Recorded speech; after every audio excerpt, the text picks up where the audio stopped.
అందరికీ నమస్కారం. పులివెందుల సీఐగా ఇంతకుముందు పనిచేసిన శంకరయ్యను పూర్తిగా ఉద్యోగం నుంచి డిస్మిస్ చేసేసుకుంటూ తాజాగా తీసుకున్న నిర్ణయం మీద పోలీసు వర్గాలను పెద్ద ఎత్తున చర్చ అయితే జరుగుతుంది. అంత ఈజీగా ఒకరు ఉద్యోగం తీసి పక్కన పడేసినారు.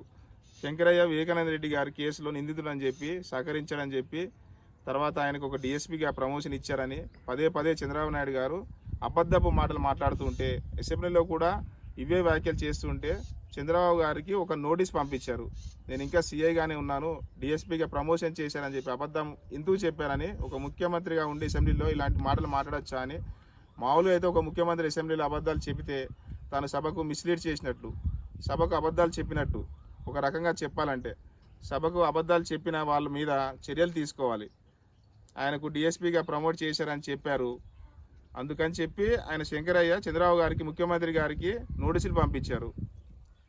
ఇదొక క్రమశిక్షణ రాహిత్యంగా ఏకంగా ఆయన ఉద్యోగం నుంచి డిస్మిస్ చేసి, సరే ఈరోజు శంకరయ్య ఉద్యోగం నుంచి తీసేశారు. ఇప్పుడు ఎల్లకాలం ఒకే ప్రభుత్వాలు ఉండవు. తర్వాత ఇప్పుడు కొందరు పోలీసులు మళ్ళీ అటువంటి పరిస్థితి రాదనే గ్యారంటీ ఏంటి?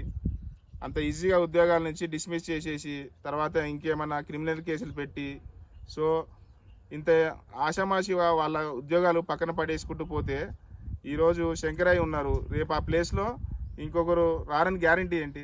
సో వీటి పరిష్కారం ఏంటి? చట్టంలాగే పనిచేయాలి. ప్రభుత్వము పోలీస్ పెద్దలు యాటిట్యూడ్ చూపించకూడదు, ఈగోకి పోకూడదు. ఎవరో ఈగోకి ఆయన ఉద్యోగం తీసేసింది పాపం.